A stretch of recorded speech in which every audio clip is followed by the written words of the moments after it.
Well, welcome everyone to Apex Workshop number 9, Unit Tests.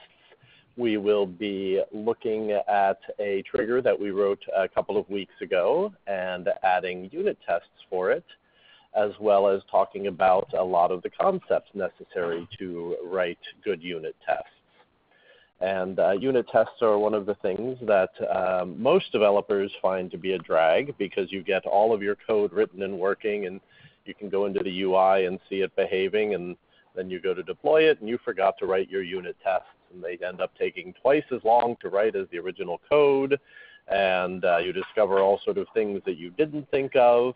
But once you have them in place, you know that your code is well protected from changes in production, as well as giving you alerts to anything that might disrupt it, not behaving the way you expected it to, if, say, a validation rule is added.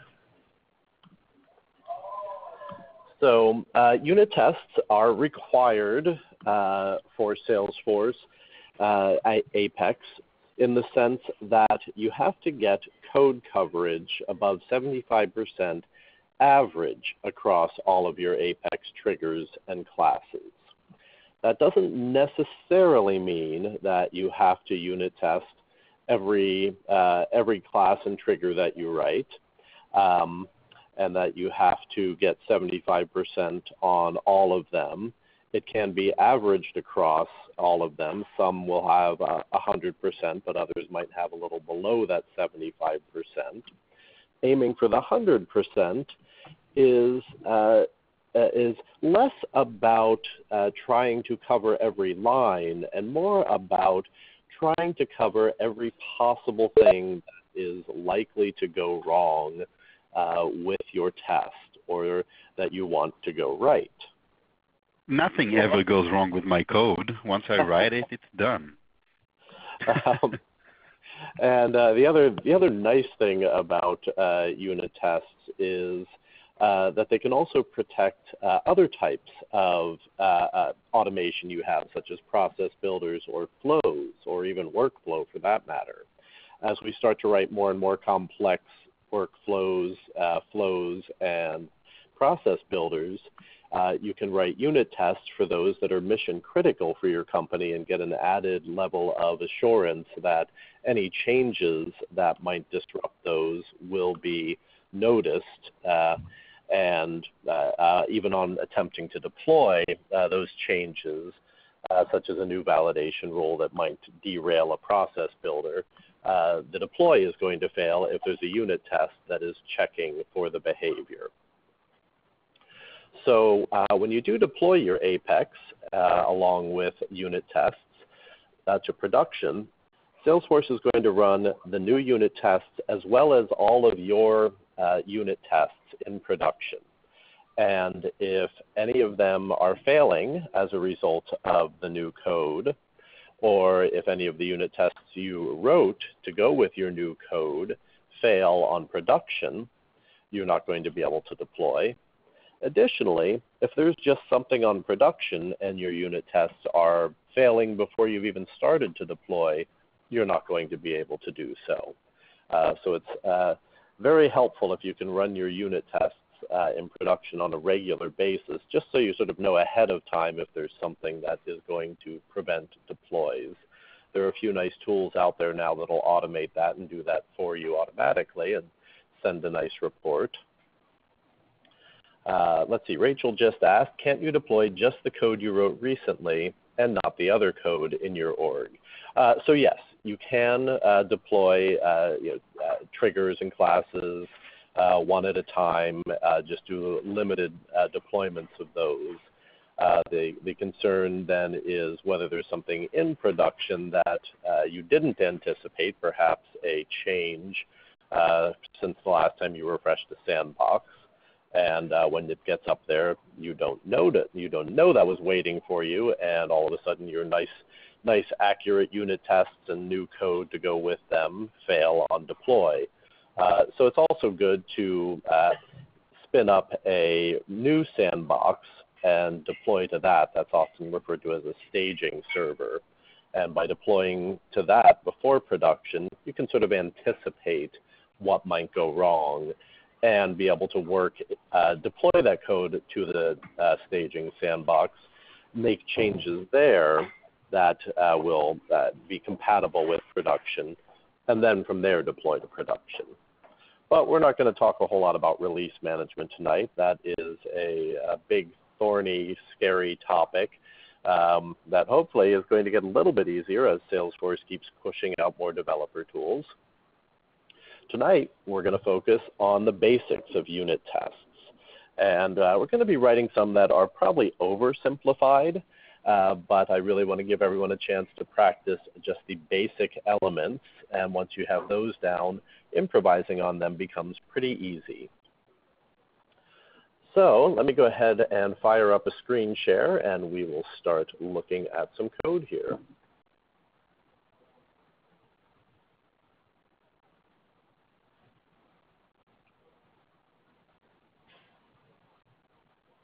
All right, if that worked, you should be seeing my developer console now. We do. It's magic. All right. And just to make sure I'm staying on top of things, let me open the chat window here. It always gets minimized whenever I go to screen share, and then I don't see what people are asking, and I just ramble on ahead. Okay, got it open. All right. I'll be monitoring too. So, the trigger we're working with tonight, if you've attended the previous sessions, you probably already have this in your developer org. If not, this is the first file you'll see in the GitHub gist that I shared a link to in the chat window. And you can just copy this trigger right from GitHub and create it in your developer org. We will need this because this is what we will be writing our unit tests against. So while I'm describing what the trigger does, you should have some time to get that copied over. And while you're at it, you might want to also grab the lead trigger test class that's there and create an Apex class and copy that in. And you will want to give them the same name. So for the trigger, it is lead trigger. And for the test class, it is lead trigger test. And one note on naming conventions for unit tests. The typical naming convention you'll see is actually to put the word test in front of the name of your trigger or your Apex class. So you'd probably more likely see test lead trigger than lead trigger test. I started doing the opposite because I realized when I'm looking at a list of all of my classes, I like to see the original class right next to its test class rather than having them divided. But really it's not something that is crucial, although it is very helpful to have test in the test class name somewhere. Fortunately, when working with all of our Salesforce tools, such as the Developer Console or the Eclipse IDE, when you go to run all tests, I'll show that here, the Select Test window in Developer Console automatically filters out all of the other Apex classes you might have and only shows ones that are unit tests. So you never really have to go searching for the tests amongst the other classes when you're running tests. You just get a nice compact list here that you can work from. And we'll be seeing this screen a couple more times tonight, as well as looking at a few other ways that we can run tests and the advantages or disadvantages of one over the other. So before we start writing or reviewing and then writing unit tests, let's take a look at this trigger so that we all can be reminded what this trigger does. This is a simple trigger that only operates on after update.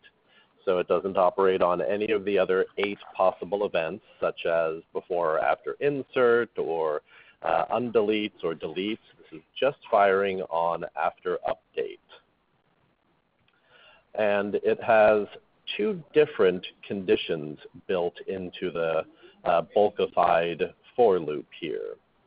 So on the outside, we have our big for loop here, and that is designed so that we can work with hundreds of records, and if we get all of them in there, they're all going to be handled properly. And then within that for loop, we have two if statements,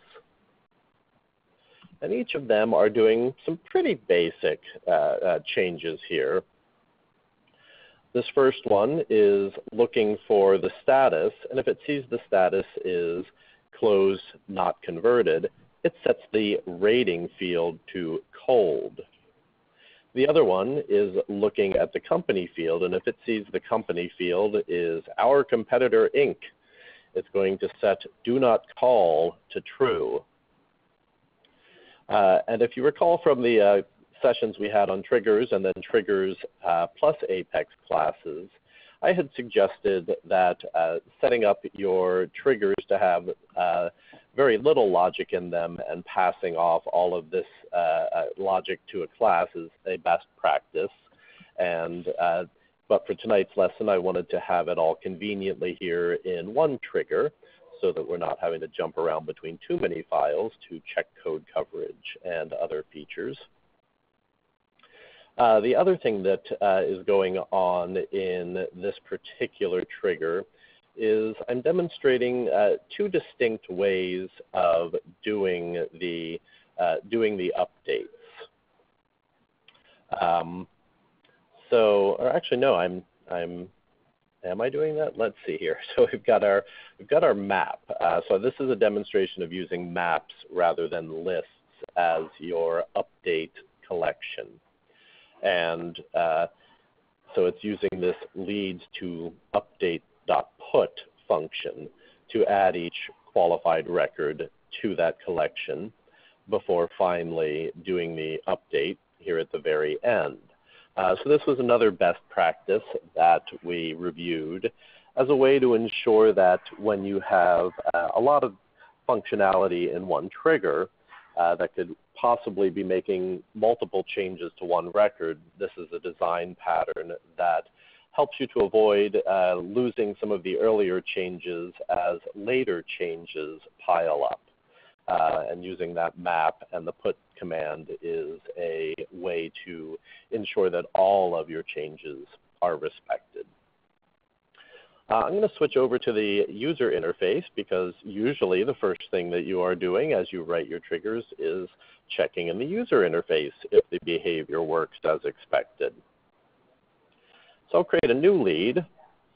And we really don't expect anything to happen at this point because this is just going to be an insert. So I'm just going to create it with some very basic information here, not putting in the company we expect, nor putting in, nor closing it, setting the lead status to close. We will do that as part of an update. So there we have our lead, and nothing fired because this was only an insert. But as soon as we go into edit this, we're going to be looking at a situation where we do update the record. So let me first start by triggering the condition that says if the company is equal to our competitor, it's going to set the do not call field to true. And it did. And the other change was that if we set lead status to closed, not converted, it'll change the rating to cold. And there we go. So we know in the UI that our functionality is working. And at some point, I stopped doing that. I would be writing my Apex, writing my unit test, and I got so much faith in my unit test that I often started forgetting to check things in the UI. And you don't want to do that either. You do want to be checking these in both places to make sure that everything works the way you expect it to. Okay, let's go back to our developer console.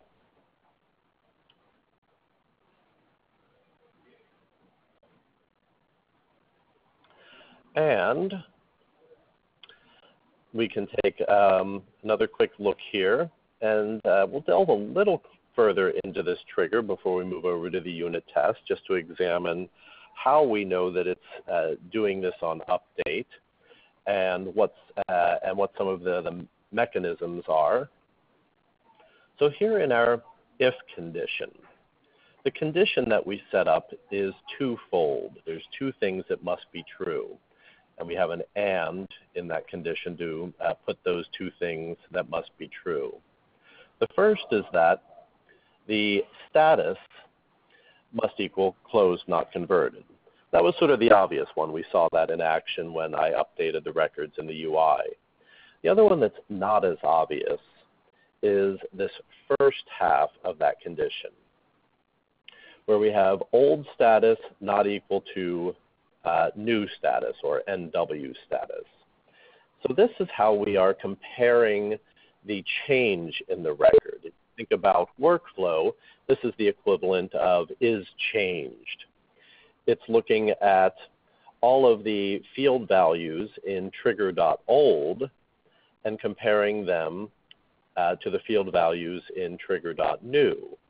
So trigger.old are the values that existed on the record before the change, and trigger.new are the field values that existed on the record after the change. And so we're just comparing the status field, and we're saying if it's not equal, that should come out to true. That way we know that it did in fact change. And then we are checking to make sure that it does equal the exact text value that we expected. The reason it's important to do this is without measuring whether it changed, this same thing would run every time and keep updating the rating to cold. Now, that's not really a problem. It's not going to change anything if it just keeps getting set to cold. And this example is a pretty innocuous, harmless design. But if you had something that was sending an email or creating a task instead of updating a field, in those situations, you would definitely not want it to fire every time that it reads the status as closed, not converted. And you can once again compare these to workflow, where you have those sort of mystically named radio buttons, the one that says if a rule has been applied before. Let me see, I just need to go look at them. I can never remember what they say. Swap back over to the UI, and we'll jump into setup and head down to our workflow rules. And conveniently, we have one here, so we'll take a look at the edit. Yes, so here they are. So we have the three choices of created, and every time it's edited, and the third one, created and any time it's edited to subsequently meet criteria. So really what we set up is, in our Apex, is this third variation. Anytime it's edited to subsequently meet the criteria. So that means that it needs to both have changed as well as equal the value that we are comparing. Let's see, we've got a couple questions here. Oh, okay, just Ohad and his brother going back and forth. Oh, all right. What are your siblings? What can you expect? Sorry. I didn't realize you said that if I do it directly with him. Okay, going back to our developer console. So we looked at that first if condition, the one that was checking that status had in fact changed, and then confirming that it was set to closed, not converted. The second condition is very similar. It's checking the company field, checking to see if it has changed and if it now equals the particular competitor that we do not want to call. So that's it. Pretty simple lead. Definitely something that could be written in workflow. And really that's kind of the point here, to keep this simple so that it's a process that is familiar to everyone, rather than trying to load too much onto our brains tonight. Only thing that we didn't see in here, and I'll just minimize my window here, is just the final section here where we actually push the updates. And we have that wrapped in another if condition. We're just checking here to make sure that there actually are some records to update. And only if some have been added to this leads to update map do we actually issue the update call on the values collection from that map. If you recall, the maps are made up of key value pairs, and we define those as the key is the record ID and the value is the lead. So we're just getting back all of the leads that apply and updating them. All right, we've got a question here from Rick Wano. Does the update call the trigger when it updates? So whenever we have any transaction in Salesforce, the transaction goes through a series of operations. You've probably heard of or seen the order of execution, which is the detailed order in which it goes through. But a sort of quick high-level overview is, of course, if it's a new record, we have that initial insert. Then if there's any workflow field updates or lead assignment rules or other automation, it's possible that the newly inserted record can go into an update transaction as well as that insert. And conceivably, if we had some automatic deletion, it could even proceed on into a delete transaction within the same transaction. So it does cycle through all of those different possible events within the transaction.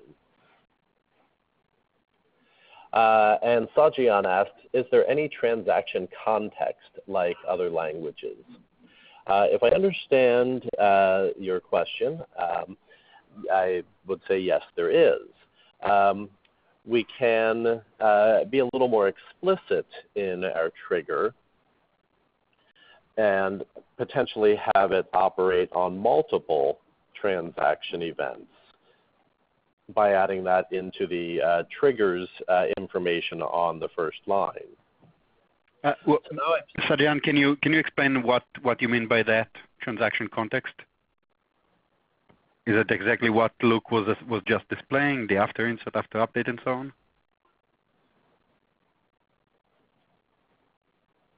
Transaction contact. Let's see. So, so the items I'm thinking of, I feel like there is a context that tells us if something was fired by a trigger. I'm going to quickly Google here. I'm still not sure exactly what you're asking, Sajian, but generally speaking, you can obviously update records from a class or from a trigger, right? When you update a record from the class, it will absolutely hit any trigger that is after update, or if you insert from a class, any trigger that is an after or before, of course, insert. When you update the record from a trigger, there's actually some scenarios where the trigger will fire again and some not. So it kind of depends on what happens based on the trigger's update. And what I would recommend you can do, and I can give you a link, is the order of execution page. You can just Google Salesforce order of execution, and it explains to you exactly what causes a trigger to run again. And generally speaking, a trigger can run again only a certain amount of times on the same record. I think it's 7. I'm not sure. Yes, I think 7 is the maximum trigger depth. So okay. I just added. Shita is asking another question also, but yeah, you're just showing that, so that's good. Yeah, let me just address Sajian's question here, because I think I have the answer displayed on my screen.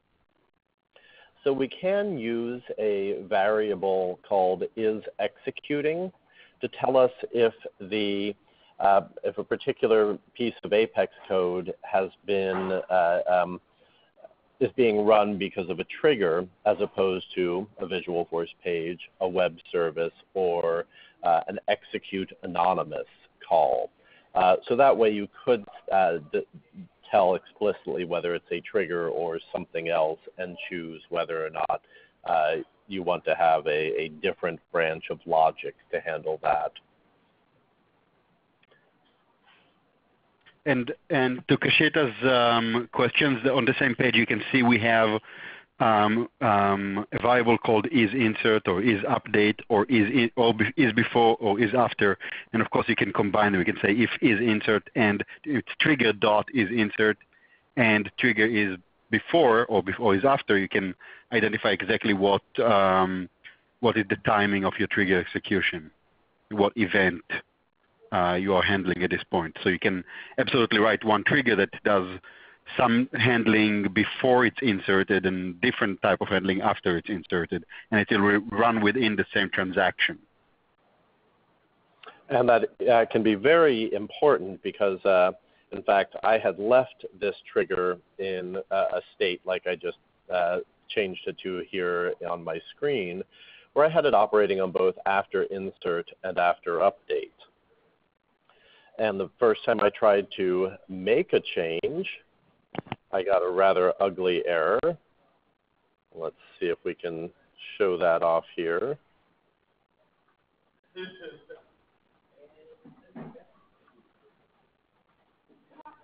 All right, so there we have it. And I immediately get an error saying that execution of after insert is caused by system null pointer exception, attempt to dereference a null object. So when I get an error like this, I sort of drill in, and probably the most important part I look for is seeing, all right, where is this happening? So it says something's wrong in lead trigger on line 8. And it says the error is something called a null pointer exception, attempt to dereference a null object. So from experience, I now know that means that Salesforce is, or the Apex engine is expecting something, and I've given it nothing. So with those clues, let's take a look at our trigger and try and figure out what that might be. So here we are on line 8. Line 8 says, get trigger.old. Well, if we're just inserting a record, there is no old values. So at this stage, there are only new values. So that's what that particular message is telling us. It's saying that there's no trigger.old. It's nothing. It's null. So it gets to this particular line, and it cannot retrieve any data, and it throws an error. So if for some reason I needed to keep this in there, then I would use those trigger context variables we were just talking about. And I would have to wrap this in yet another condition. And I would say for this whole block of code, if trigger dot is update,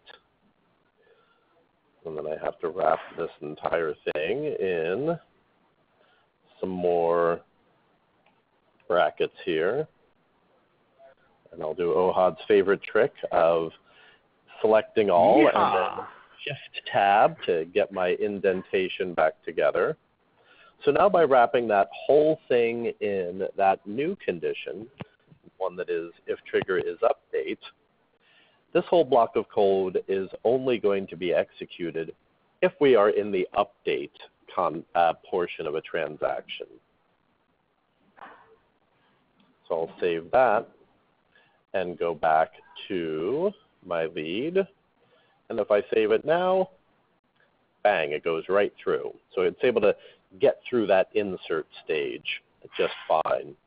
And then just to make sure that it is still behaving, let's just check again here to see if it does in fact set that to do not call. All right, so the change we made to our code, everything still looks like it's working just as it was before.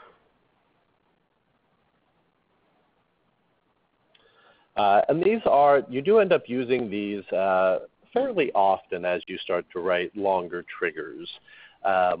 that have to operate in those different contexts. And you can string those together and have multiple ones. I could have if trigger is update and trigger is after. That might be useful if I also had before update as yet another event in which this particular trigger is being evaluated. So I'd need to more explicitly say not just any update, but only the after update. One caveat, though, is that you don't want to end up writing too much logic in your triggers and relying on these too heavily. It does get much harder to organize all of your code if you try to put too much into just one trigger and rely heavily on these conditions to enforce what operates when. Better to either have multiple triggers that are very specific to functionality, or if you work in what you expect to become a very large code base, there are some advanced frameworks, trigger frameworks, that do an excellent job of really controlling what fires when and making it very easy to organize and predict all of that. And hopefully that's where you all will be in someday as you advance along your developer careers. And to help you get there, let's write some unit tests. All right, so now we know what our trigger does. And let's see how we unit test it. So we'll flip over to our lead trigger test class here. And unit test classes are the same file type as other Apex classes. So they start with the same declaration that it's a class. The big difference is this annotation that we put before it that says @isTest.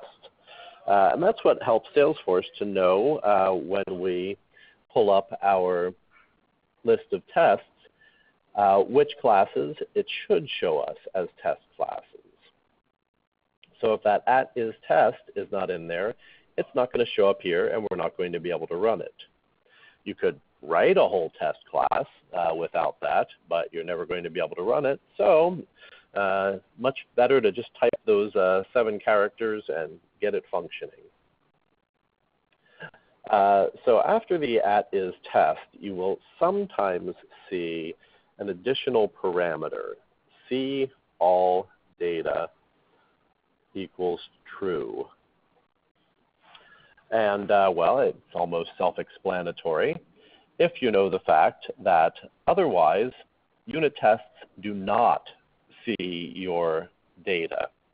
So anything that you might see in the user interface normally is not available to the unit test.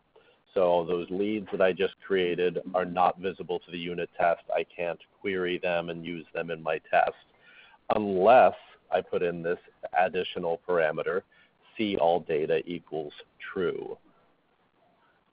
And it's pretty rare that you actually want to do that.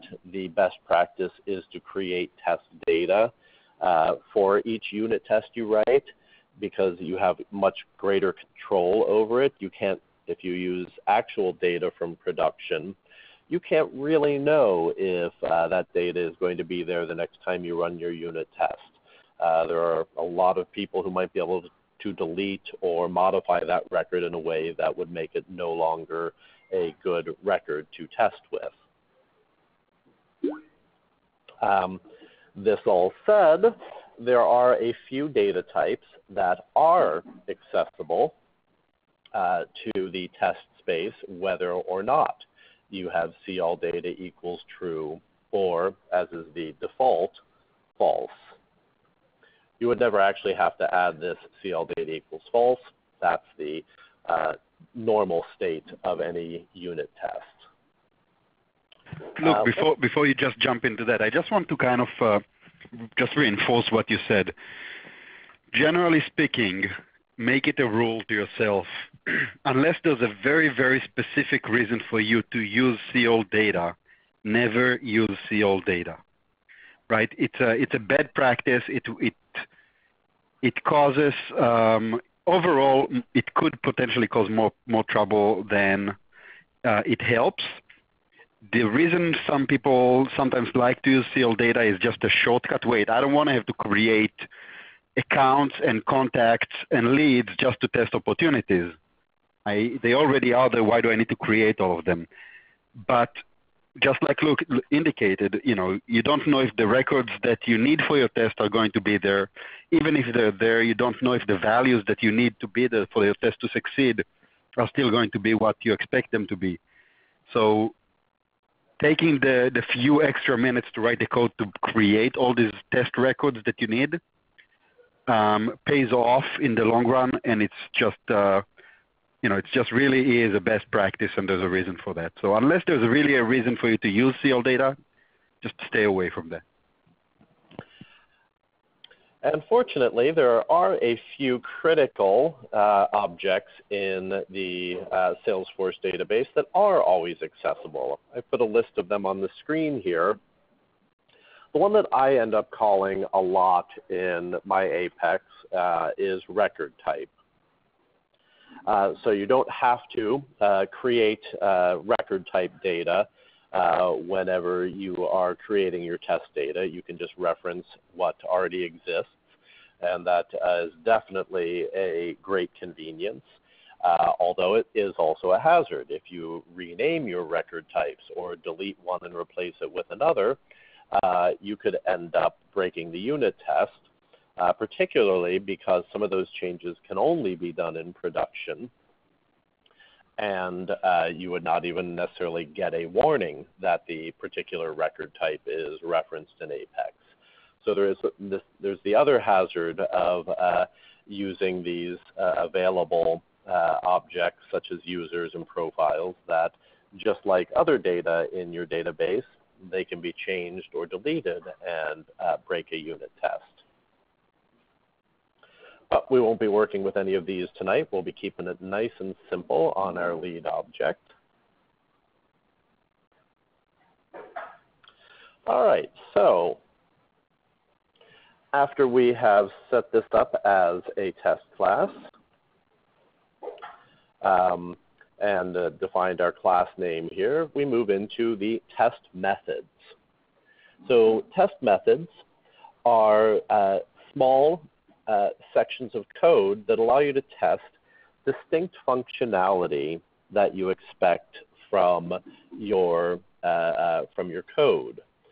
So for example, our trigger did two things.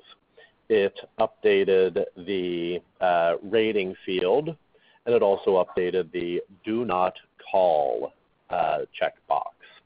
So that means there are at least two test methods we should write, one to check each of those. We could do it in just one test method, but it is a little more predictable, a little more reliable to just test one piece of functionality at a time. It also makes it easier in the future if you need to remove some of that functionality to be able to remove them without having to go in and you can remove whole blocks of code without having to edit line by line, leaving some, deleting others. So it's a more convenient way to organize things for maintenance. So the declaration for a test method almost always follows this pattern of establishing it as public and static, and then using the keyword test method so that the Apex engine knows which of the methods within your test class are ones that it should run. Here we have the void keyword, which tells the Apex engine that it is not going to be returning any data. We took a look at this in classes when we were looking at Apex classes a couple of weeks ago, and we'll be returning to this in future sessions, so I'm not going to go too much into void versus returning data. And then probably the most important part of this one is giving it a name that you can recognize so that you know what it's about to do. So I called this test 1 closed not converted, and I called it test 1 in comparison to the next one, which is test many. So this one is only going to test one record, and the next one is going to test many records. In other words, it's going to check to make sure that my trigger is bulkified. And then I just put in what is happening, that it's a closed not converted. I could probably even get a lot more elaborate in here and say test status, test 1 status equal. But at some point you say, all right, that's getting long. What's just enough information to help me keep it distinct from other test methods in here? And if we compare the names of test many closed not converted to the next one, test many competitors, we can see that that should be just enough to tell me that this one is checking for closed not converted values, and this other one is checking for competitors' values. And where these show up is, once again, going to our test panel here. When I click on my lead trigger class test class, it lists all of the test methods I can possibly run, and I can choose whether to run all of them or any combination of them. This was a fairly recent enhancement to the developer console and to the Salesforce Apex engine, and really made things a lot better. Before that, you might end up having to write either multiple unit test classes if you wanted to be able to run them separately, or you ended up with really long-running unit tests if you packed dozens of test methods into one test class. And if you were trying to fix just one of those test methods, you had to run all of them every time. So this was a real pleasing efficiency enhancement that they gave us. All right, so let us start digging into how we write our unit test. So we know that our unit test is a lead trigger, and therefore we're going to need some leads. So in this particular unit test, or this first one up here, test 1, closed not converted, I'm just going to test one lead. And that means all I need to do is create one lead. So pretty similar to what I did in the user interface, I just fill in the required information. I know that to create a lead, I have to give it a last name, and I have to give it a company value. And because I want to test that when it's changed, when it's updated to closed not converted, I'll be not setting a status value. I'll let it pick up the default status value of open. But first, we just insert it with last name and company. And so those 4 lines take care of getting us our lead in the first place. Now that that lead has been inserted, I can move on to what I would consider the actual part, the test part of the test, which is where I cause the action that I expect my lead trigger to react to. That is, what if I set the status field to closed not converted? So here I just reference that lead I have by its variable L, and I say L status equals closed not converted. And then I issue the update command. So when we run this test, it's actually going to do 2 different transactions. It does that insert transaction, that one completes, and the record is saved and committed to the database. Then it goes into a second transaction, and this is the update transaction. Now that this update has succeeded, Well, that's what we're going to find out. We're going to test if it succeeded the way we expected. So we know that our closed not converted status is supposed to set the rating to cold. So to check that rating value, we actually need to run a query to get it from the database. It's not available to us in the test space. It's not in memory at this point. So the only way we can actually retrieve any fields other than ID is to run a query. So I made this really simple. I just said select rating from lead. Because I'm in my test space, I know there's only one lead in the database as far as the unit test is concerned. So I'm not really concerned with filtering to make sure that I'm just getting back the one that I created. Let's see, and Jen has a good question here. When you create test data, do you need to be mindful of new validation rules or new fields marked as required? Would that cause the test data creation to fail? Yes and yes. So validation rules are one of the big hazards that you will soon encounter as you start writing your Apex triggers, because they are so easy to put into production that we all have done it, just dropped it in there. And the next time a unit test runs, it might find out that it can no longer create the test data that you needed, because now there is a validation rule that says, oh, the email field cannot be blank. Now, if you've done a required field on a layout, it's not going to enforce that. However, if you've done required as a checkbox on the field's configuration, it will cause this to fail. And that is kind of difficult to really avoid if you are just making those kind of changes in production. So it's why you all want to encourage everybody who is making changes in your Salesforce org to always make such changes, even trivial ones like that, in a sandbox, and then deploy them to production, because all of the unit tests will run, and if a new validation rule or a change in a field's configuration will break a unit test, that unit test will fail in production. They'll get a message back, and they can fix that in a sandbox before reattempting to deploy it.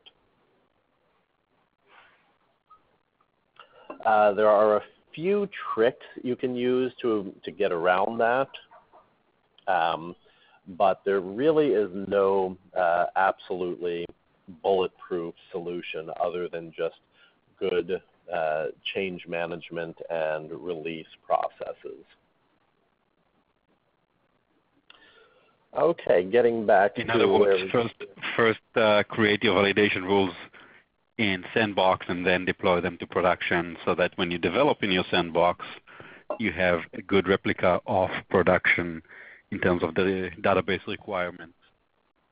And for that matter, once you've created it in your Sandbox, run all your unit tests in your Sandbox before going to deploy, so that you'll know that much sooner that something is amiss.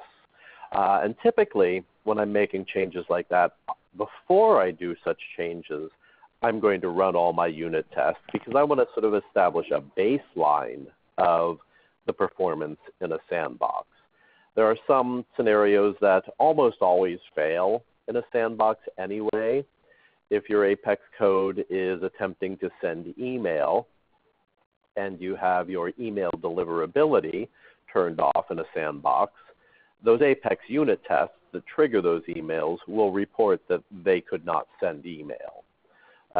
So you want to be able to know which tests are just failing out of the gate in a sandbox, so that after you make a change, you can run the tests again and see if anything new broke, and maybe because of your recent change. Okay, so here we've got our query to get the rating field so that we can check its value. And because every query returns a list of records, I am putting the results from this query into a list of leads that I call test leads. And even though there's only one lead in there, I still do need to move that lead into a list. And because it's a list, that means if I want to reference it, I have to use our index notation. So here on line 16, we have our assert statement. And this one, because I need to check a text value, I'm going to use assert equals. And, oh, you know what? I have this backwards. So there's a sort of standard notation to assert equals. If I go ahead and let the context help here show this, you have to feed an assert equals two things that it's going to check to verify if they're equal: the expected value and the actual value. And I reversed those here. Now, it's not actually a big deal. It'll check either way, but just for sanity, when you're reading the code later or getting error messages, it is helpful to put them in that order, because when you don't get it, it will tell you that it expected one value and that the actual value is another. And this way it just helps you to make that error message a little more readable. So I just flipped that so that we now are expecting cold, because that's what we expected our rating to get set to. And then here we're calling the actual value that we got from our query. And we put that together by saying, go to that test leads list, get the record at index 0, and then our dot notation says, now on that record, look at its rating field. And that's going to hopefully return cold. Let me clean that up and resave. Now, I wanted to show just an alternative way to do exactly the same thing, but where you don't have to create that list. So this is another means that you might see out there if you're looking on Stack Exchange or elsewhere. When you know you're only working with one record, or you only want to be working with one record, you can create the same query, select rating from lead, and then you can use the limit expression to say limit 1, and it's just going to return one lead regardless of how many are in there. And what that means is that you don't have to create a list. You can just define one lead record, which I named test lead. And then in my assert equals, it gets a little cleaner, because I just say, now we know that that lead is called test lead. Show us the rating field and check if it is equal to this text value of cold. And I'll go ahead and put that in the proper order there of expected and actual. So these are both testing exactly the same thing. And I've seen both of these techniques out there. There doesn't seem to be any one that is superior for this situation, so developers are likely to use both. Now that we have that all put together, we can actually run this test method. So this is the one called test1 closed not converted. So let's go here, find our lead trigger test. And these don't necessarily come back in the same order that you write them. It just alphabetizes them automatically. So I just have to find the one I want, and now I can go ahead and run that.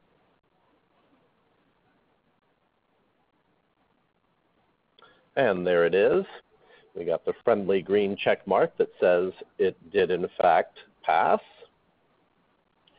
we can see over here that it's giving a total, which is a total of how many test methods were run and if there were any failures.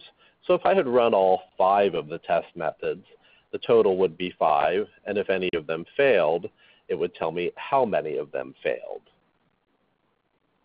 Now each test method can really only fail once. If it gets to a point where something fails, it just stops that particular test method and goes on to the next one. So you're never going to have more failures than you have test methods, but conceivably you could fix one problem in a test method, run it, and then there's another problem in that same test method. So you can end up sort of stepping through it, fixing multiple problems to get to the end.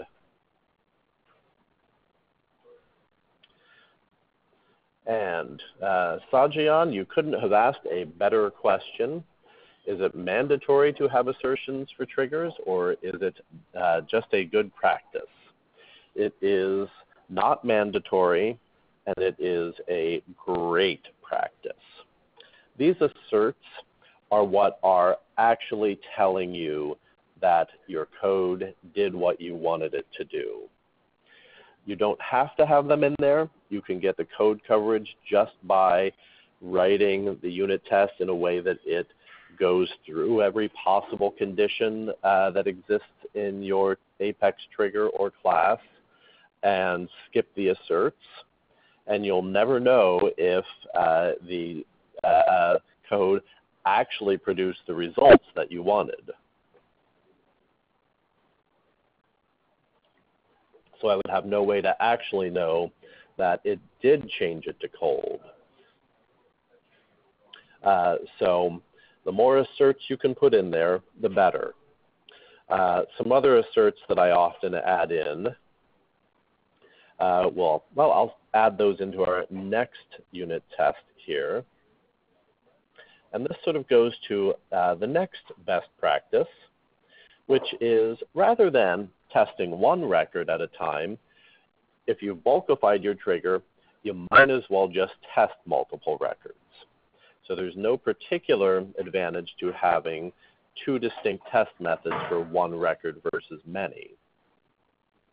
So if I were writing this for production, I wouldn't even have bothered to write that first one. I would just write this one that tests multiple leads at once. So let's take a look at how we do that. Of course, a lot of it's going to be very similar because we're really just looking to check the same behavior. If we set the status to closed not converted, that the rating gets changed to cold. We just have to structure it in a way, though, that it's a little easier to deal with multiple records. Particularly, we want to be able to update multiple records at once. So while we could let me go back up and give an example of a bogus way to test multiple records. I could say this is lead L0, which looks like 10. Sorry about that. But let me copy this here and insert it. I'm going to have to change the name. So we'll say this is now L1 or 11. So here I've inserted 2 leads, but I did each one independently. So it's not really a test of bulkification. Each of those is only getting run once. And if I did my updates,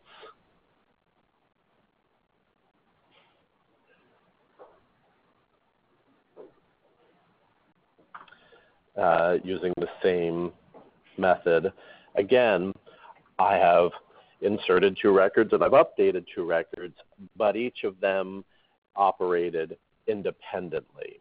So it's not an actual test of bulkification. Bulkification is when 2 records are inserted in the same transaction, updated in the same transaction.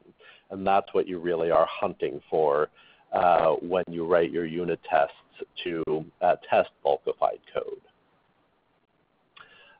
And Rachel asks, an aside, I see that your overall code coverage is 64%.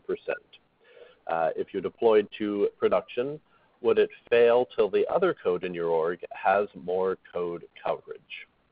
If yes, then do you have to test other team members' code to push yours to production?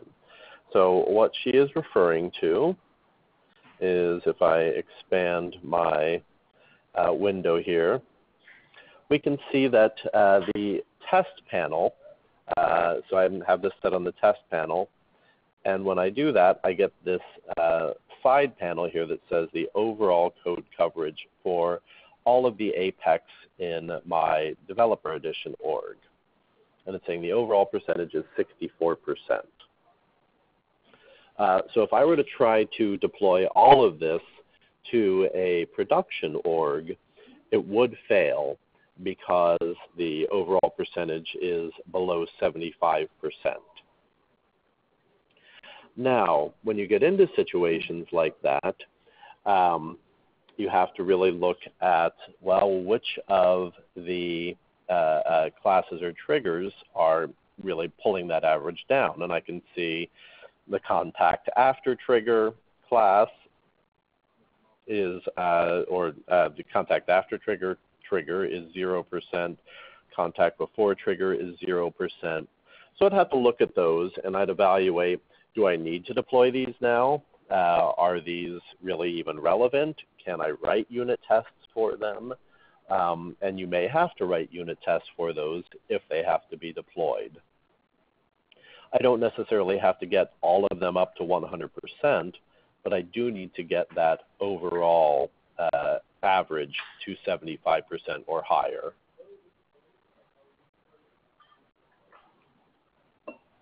And there are a lot of sneaky tricks for increasing code coverage, and most of them are not advised.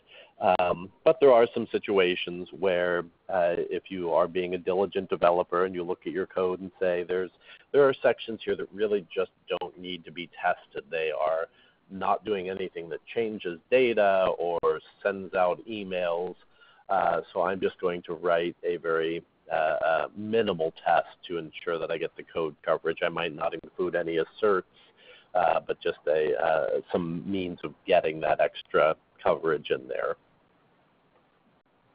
And Sajian has a question. If the trigger calls another new class, let's say a trigger pattern as you mentioned, do we need to write separate test classes, one for the trigger and another for the referenced new class?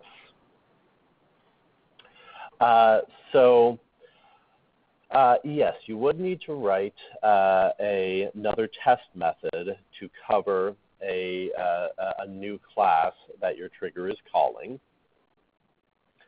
provided that the new class is not already being covered by something you've already written. So the way you can check, and we'll do this right now, I'll go ahead and save my trigger here. Better clean up this gunk.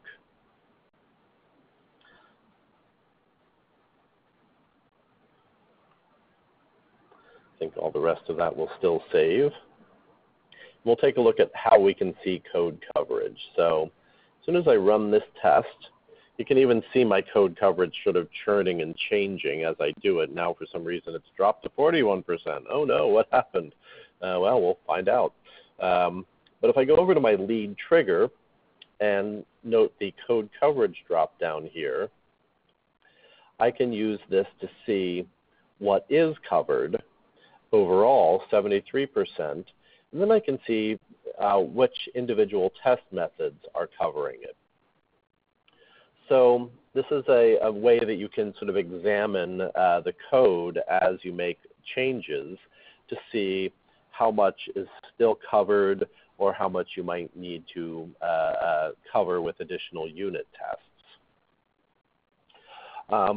And as important as it is to get to that 75% threshold, the more professional thing to do is think about what your code is doing and what you need to test to make sure that it is doing what you expect.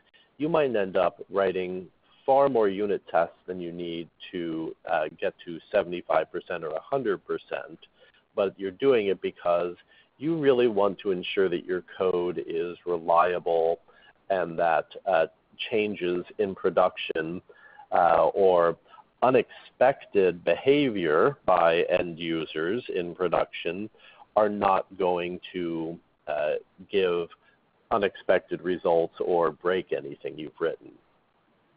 So code coverage is really more to protect us against unprofessional developers who are also using Salesforce, and to make sure that all of the code that is deployed to Salesforce globally has at least a minimum of some testing on it to make sure that it's not bad code. There's also another point to make. So some of you may have heard that already. One of the questions that a lot of time people try to figure out is how is Salesforce able to keep every version that they release, that Salesforce releases an upgrade, an update to their application 3 times a year. How are they able to make sure that it's backwards compatible and that everybody's code is still going to work after they release the update? So an interesting thing is that before they even start releasing to sandboxes and everything internally, they actually will run all of your test code within that new environment to make sure that everything passes. So internally, they use your test classes to make sure that your code works well with new releases. So, the test class does a lot of things. First of all, it forces you to make sure that your code works. It doesn't let you write half-assed code. Well, to a degree, you can always cheat and you can always find ways around things. But overall, if you kind of follow the best practices and follow the spirit of what it's supposed to do, test classes really kind of force you to write code that is written efficiently. That's number one. Number two, it allows you to make sure that your code that you developed in your sandbox environment will work also in the production environment or any environment that you deploy it to, and to make sure that there weren't some things set up in your sandbox that are set up differently in your production. And then number three, it allows Salesforce to ensure that your code is always continues to run as expected, even through version upgrades. Thank you, Ohad. All right, so, and as Ohad just said, it helps you to write efficient code, and bulkification is one of those efficiencies, and testing that bulkification is another. So let's take a look at how we modified that first unit test to test many records. So once again, we just have to establish some test data. And I'm really just doing the same thing. I'm setting last name and company because those are the 2 required fields on lead. And then I'm eventually doing an update to status to set it to close not converted. And finally, I'm doing my assert equals to check that the rating is cold. The difference is that each of those 3 actions are wrapped in for loops. And those for loops allow me to work with multiple records easily. So I start by giving myself an empty list of leads that I'm going to eventually insert. Once I've got that empty list, I start a for loop and I set it up so that it's going to run, in this case, 2 times. I use this pattern where I set a starting value, an integer, equal to 0, and a condition that says keep going as long as that integer is less than 2. At the end of each iteration of the loop, increment that integer by 1, so that way I know it's going to run through this twice and give me 2 leads. And that is the definition of many. It's more than 1. I could also do 201 leads, It'll just take a lot longer to run. But I usually do, at some point, test my code with 200 or even 2,000 leads just to see how much it can take and make sure that it is able to do hundreds. But usually when I deploy to production, I drop it back down to the minimum so that it'll run faster. Now that I know I have a for loop that's going to run twice, I start the process of creating a lead each time it goes through that. So I literally just copied this from the unit test above that only tested one, and I added a little flourish here that's not necessary. I concatenated the integer value onto the end of the last name and the company. That way they're distinct. I don't actually need it here. It's just a habit I got into. There are conditions when you do need it. If you, for example, have unique IDs that uniqueness is enforced, this can be a helpful way to ensure that you're creating unique IDs. There are some other times that it's useful to have that integer moving through and setting each of the values to a slightly different name. After I've populated those two fields, I add that lead to that empty list leads to insert. And then it goes back and does the loop a second time, adds a second lead, and it exits the for loop, and then it inserts those leads. So now I've done those as one transaction that's inserting two leads. So I have tested the insert bulkification. Now I need to do the same thing for the update. So here I've set up another list, and this one I named leads to update, and back to a for loop. This time, since I already have a collection of leads, I'm just going to rely on that collection to inform the loop how many times it should run. So I use a different for loop condition. This one is saying for each lead in the leads to insert collections, run the actions in the curly brackets.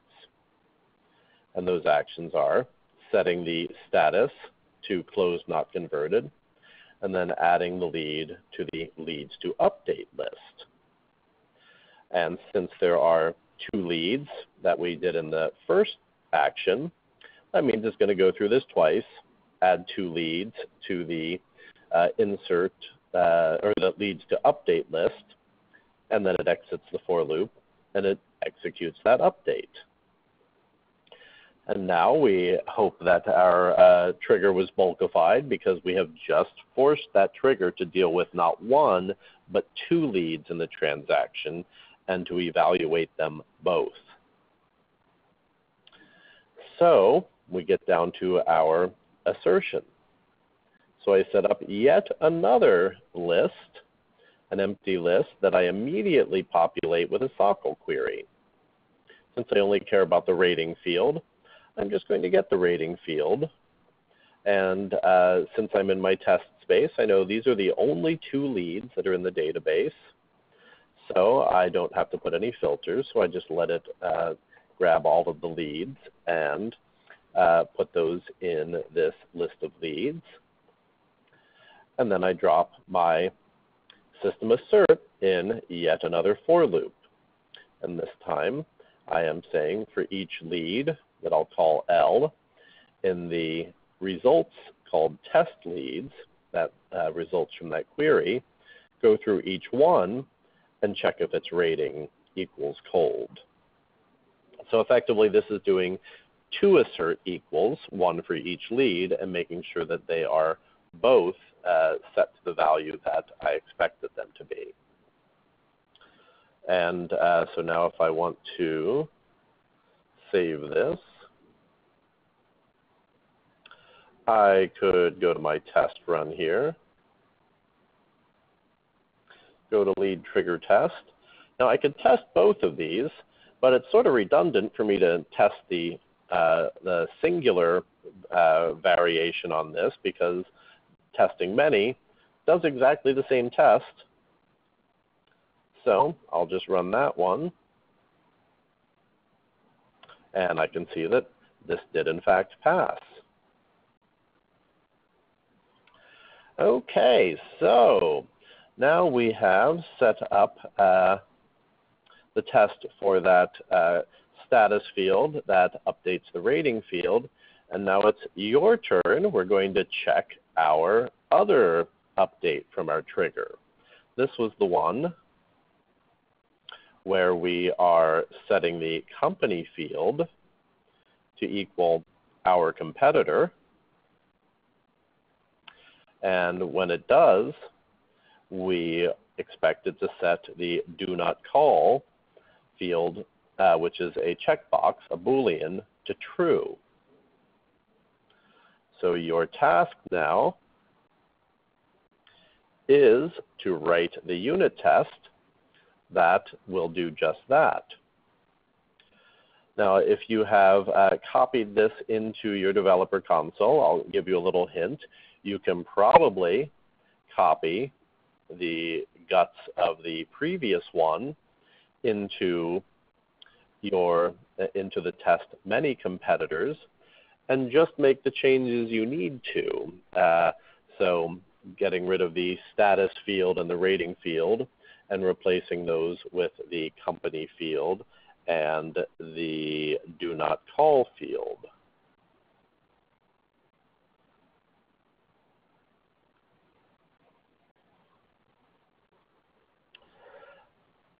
So I will give everybody some time to start working on that.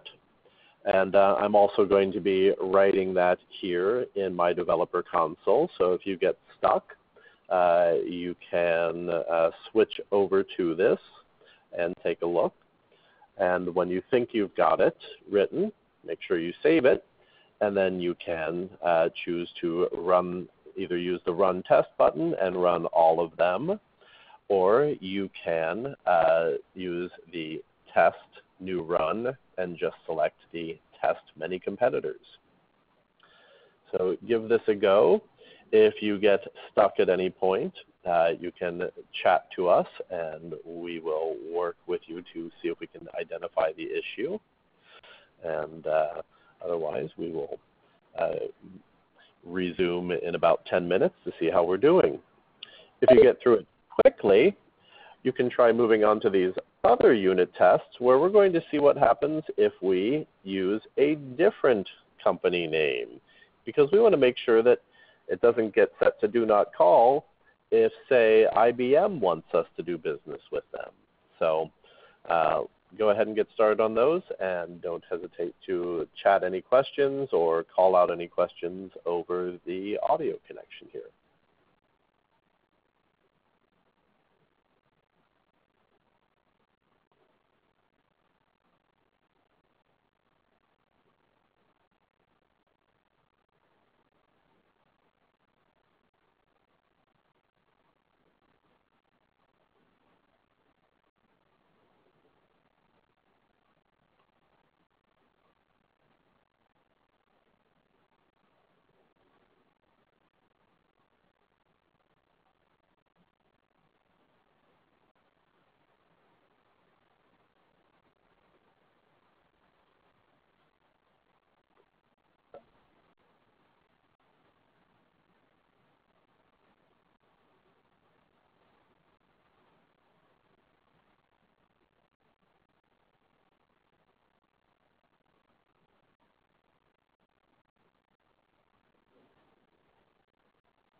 Okay, how did everyone do?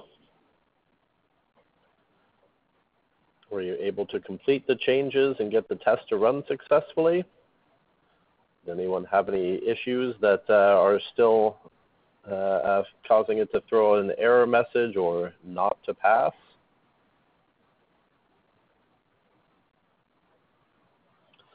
I made a note here at the bottom of mine.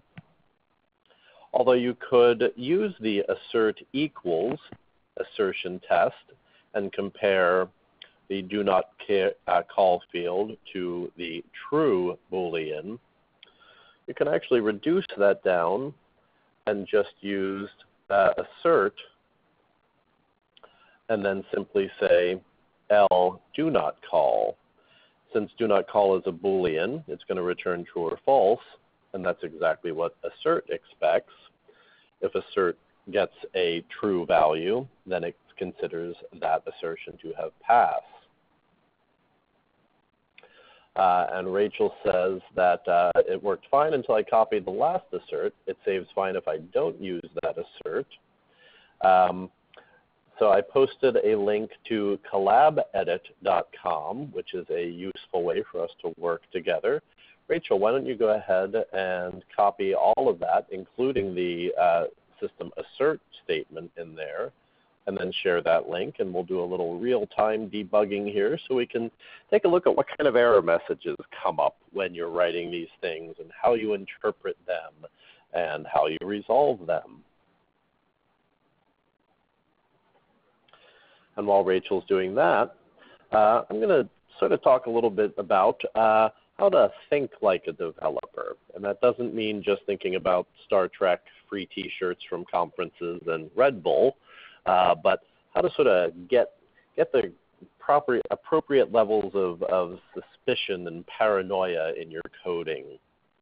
So here in my unit test, I set this up to see that do not call equals true at the end. But how do I know it wasn't set to true right at the beginning, before I did my update? Maybe it was. Maybe my test is completely bogus because it was always true and that my trigger didn't actually do anything. So one way you can check things like that is you can actually, before you do your update, you can run an assert to sort of say, are the entry conditions what I expect them to be? So I'm going to add in another block here and say create a list of leads, and I'll call this inserted leads.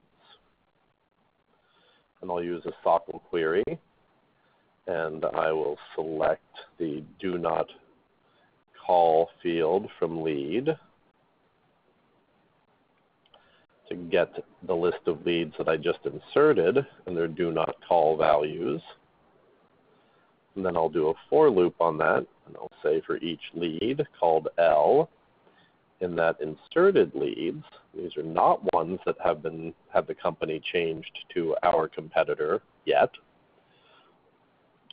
For each of those leads, I want my unit test to go through and to do a system assert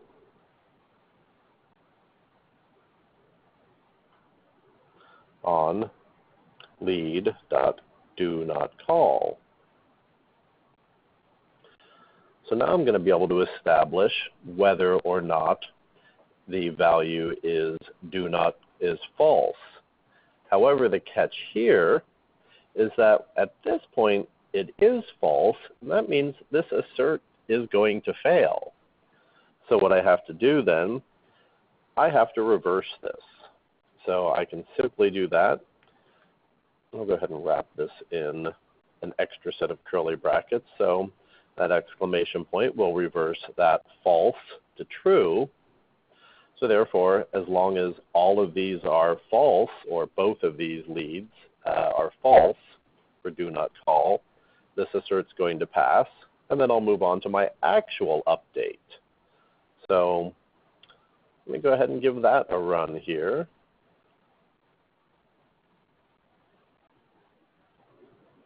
And there are those latest results. Great.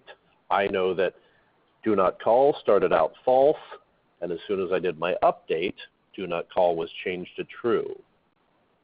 So start thinking about like what other things are we sort of taking for granted about our records here, because we're going to start writing some other unit tests that are going to check for other possible assumptions that we don't want to ignore. And I'm going to pull up Rachel's code here, and we will take a look at what's here.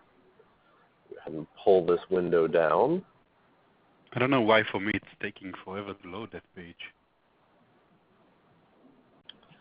Okay, so I can see here that right here on line 65, Rachel used assert equals rather than assert. So assert equals is always expecting two values to compare. Are these two things equal to each other? And by providing only one, the error message would be something like, well, I don't know, let's find out. Let me try that one here. Let's see what would actually be returned by the compiler in that scenario. I'm sure Rachel can see it, but for the benefit of everybody. All right, so I do get an angry red exclamation point saying the problem is there. And it is saying method does not exist or incorrect signature. System assert equals Boolean. So it's sort of interpreting what I wrote. It says that I wrote system assert equals, and I just put a Boolean into it. And it doesn't, not a real helpful error message. Like a really helpful error message would say, did you mean to use assert? Or if you're using assert equals, you need to compare that Boolean to something. But it doesn't. It just tells us that it doesn't exist or incorrect signature. And by signature, it kind of means incorrect formatting. The necessary pieces were not provided. And so simply by removing that equals, we get it down to a assert method that does only want a Boolean and nothing more. And there, now it's saving. And let's see, Rachel is saying, hers is also saying no variable alternative at character D. All right. Let's see if I can spot that one. That's probably somewhere like a missing semicolon or something that is just slightly out of place.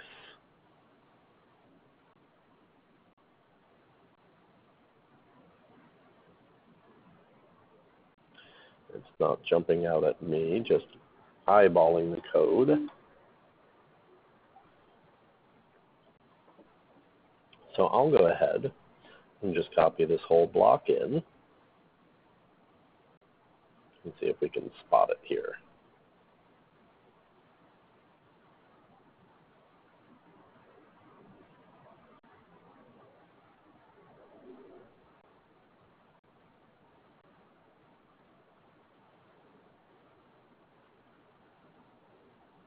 Good, I got it. So that is not an L, but a 1. And then I have to change that. That's probably going to throw an error because I'm using the same method name twice. Still, that's saving, so it hasn't completed compiling. Unexpected token public. I'm guessing, what am I missing? That's because of the curly bracket in the you copied it inside the curly bracket. Oh, did I? Yeah. So I'm short one there. No, that can't be. First, I better give that a different line name. 103. Line 103. One too many? You have one. Try to auto indent and see what happens. This leads to insert. All right, good idea. do my indent here to clean things up.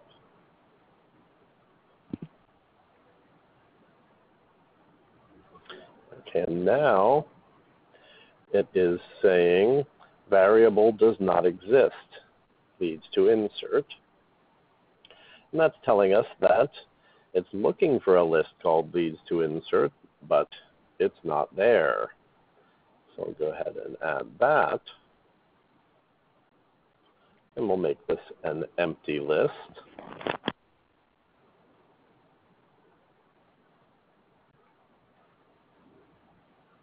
So it's curious that we got that error here, even though we referenced it there.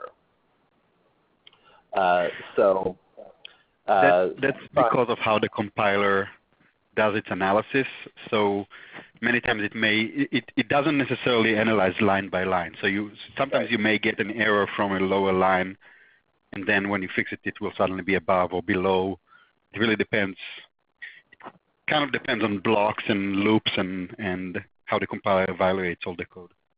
Yeah, you can sort of loosely imagine that it is following the indentation. So it checks the outermost things first, like this. And once that is corrected, then it would find this one if there was something wrong with that reference there. Let's see, there was just one other error that it was throwing. So it's because here we're comparing two Booleans, and Boolean values do not need to be wrapped in single quotes. They can just, because they are true or false, they can just be left as straightforward true or false. So it looks like this will save now. So there we go, a little look at the very typical troubleshooting that every developer goes through. No matter how good or bad you are, it's just a part of development. And it doesn't mean that you're a bad coder if you're getting those. It just means development is hard, and there will always be errors, and it's our job to figure out what they are and fix them. Rachel asks, what is unexpected token public? Usually when you get something like that, it can be a little bit of a misleading error. I think I can probably force that error just by removing a curly bracket here. Nope, that wasn't it. Maybe if I add an extra one. There we go. So usually when you get something like that, unexpected token public, it's saying that the code was reading along fine up until it got to that word. And that something before that told the code, you shouldn't expect the word public here. And in this case, it was an extra curly bracket, which actually ended up closing the entire class. This would be the end of this class file as far as the compiler was concerned. And anything it finds after that final curly bracket, it would say, that was not expected. Check before that to see if something is getting in the way. So in this case, it was just this extra curly bracket. And in fact, if this was something different, like what else can I do? Private. I think it would say unexpected token private. So yeah, it's really just literally telling me it found something and it doesn't know what to do with it. It can be, foobar, and it's going to say that unexpected token foobar. Let's put this back the way it should be. All right, so hopefully everyone got through their various error messages and you were able to run the test many competitors. Now we're going to go and do another type of unit test, but this one is sometimes called I guess a negative test. So the ones we've done we're testing the positive case. what we expect to happen when we provided the inputs that are referenced in the code. And just like we added a check here to make sure that do not call did not start out as true, we're going to challenge our assumptions, and we're going to test that if we use anything other than the company name, our competitor Inc., that do not call stays false. So once again, you are being asked to write this yourselves, but you will be able to copy your code and just make some tweaks to it. So I will go ahead and do this along with you while you give this a go. And what you'll be looking to do is use something different on when you update the company name. So you might change it to, well, anything other than this particular string. But keep in mind that your assertions are going to have to change a little bit. We're going to be checking that it's false. So if you're using assert equals, well, that'll work pretty well, do not call and false. But if you're using assert, you're going to have to reverse the true-false Boolean. So why don't we go ahead and give this a go and meet back here in 10 minutes, or drop a question in the chat, or if you want to drop it into Collab Edit, we can take a look at it there together.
All right, so how'd it go, everyone?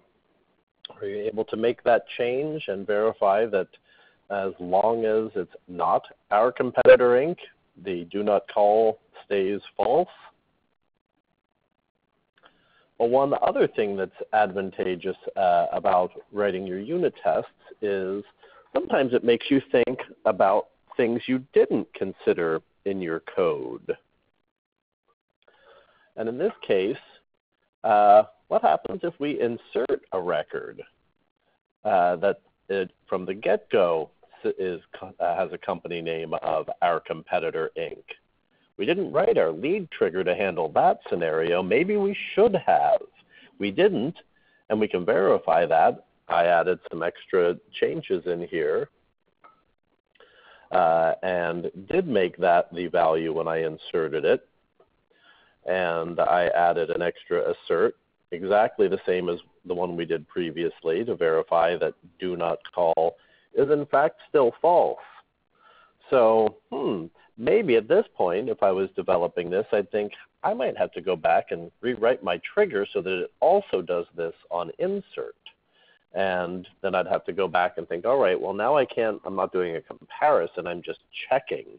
Maybe I could do that in just a before insert and get a nice, a much shorter trigger. I don't have to do the comparison. I don't have to bulkify it in the same ways. So again, this is thinking like a developer and sort of using your unit tests as a chance to reflect on are there some edge cases in your code that maybe you need to go back and add in.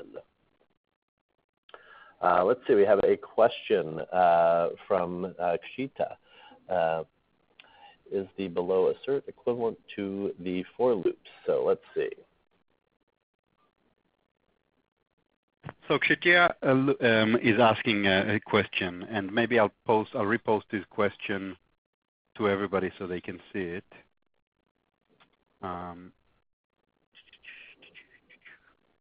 All broadcast to all. There we go. This is a good question. In fact, I'll also copy it into the code because it's a nice alternate way that you can check your results.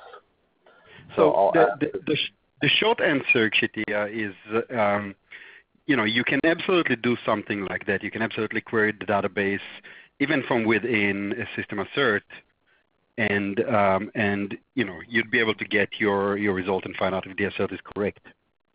The one thing that you want to be very much aware when you work with Apex and Salesforce in general is the extremely stringent governor limits, right? So a pretty good practice would be whenever you can, avoid performing any DMLs, avoid going to the database to query or to write to the database, right? So we want to limit our interaction with the database itself.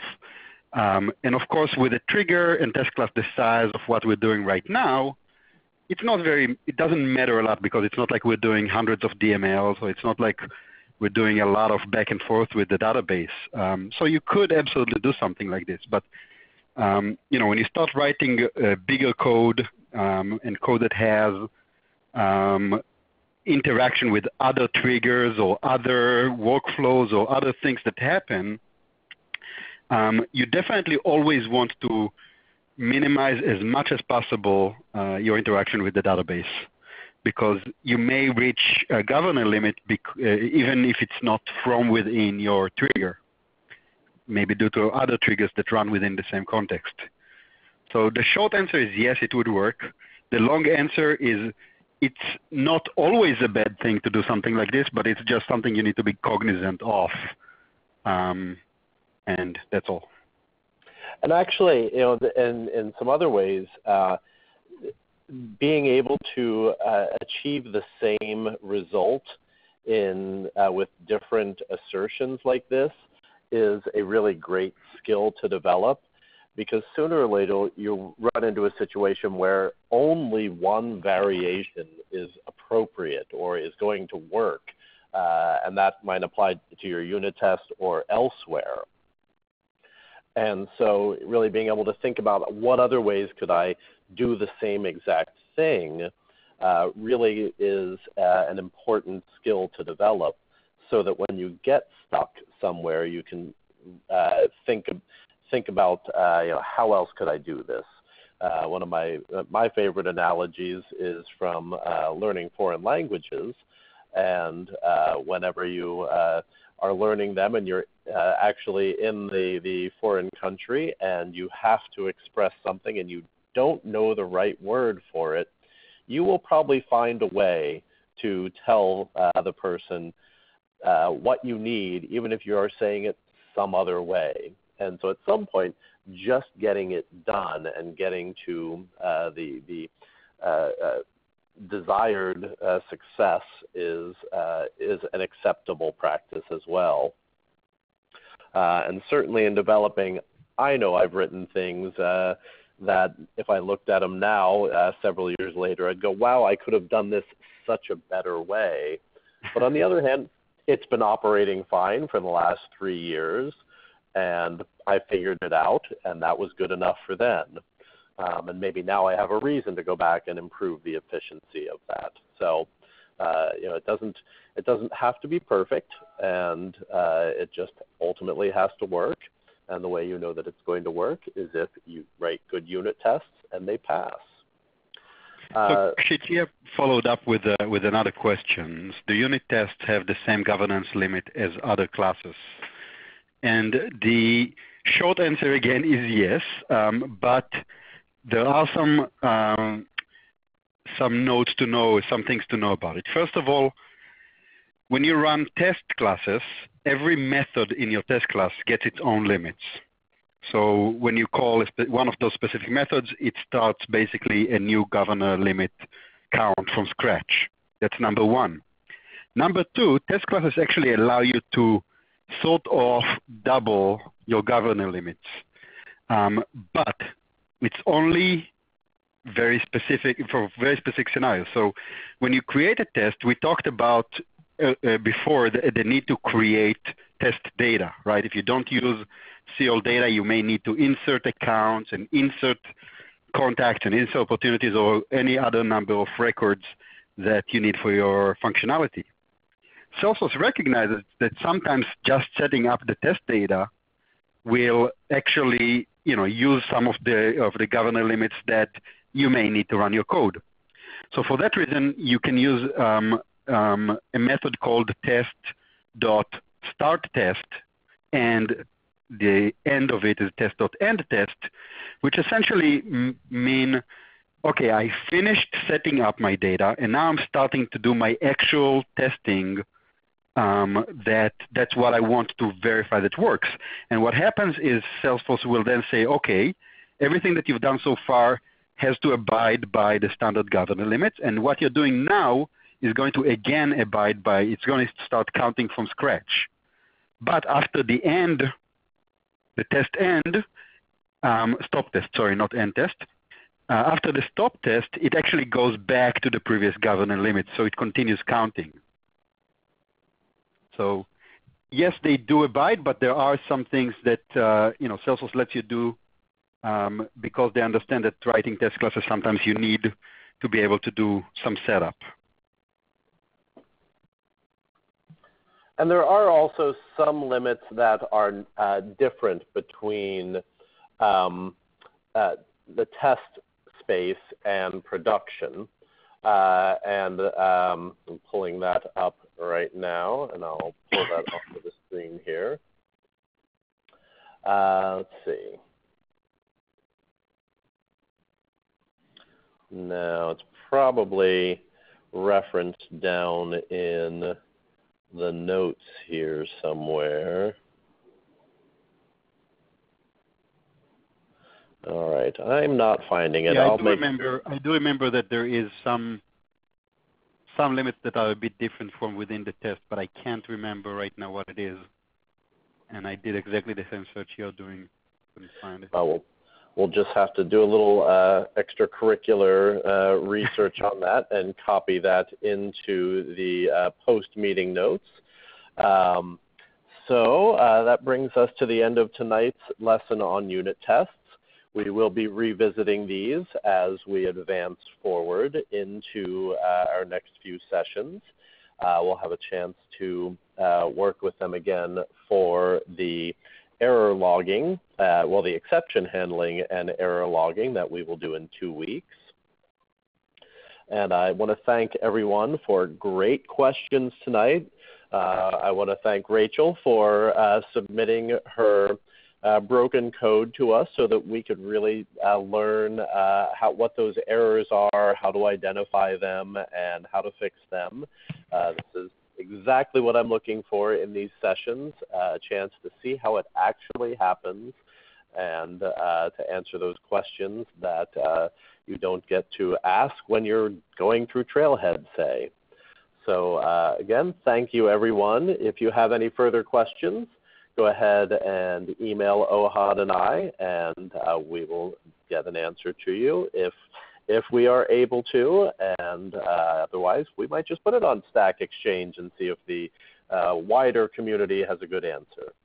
So again, thanks everyone. Oh, and go ahead, we'll Ohad. I'm just going to say we'll get the recording of this session onto our YouTube channel, and I will also update the blog post with the link probably tomorrow or the day after. That's all. Thanks everyone, and we'll talk to you again in 2 weeks. Good night.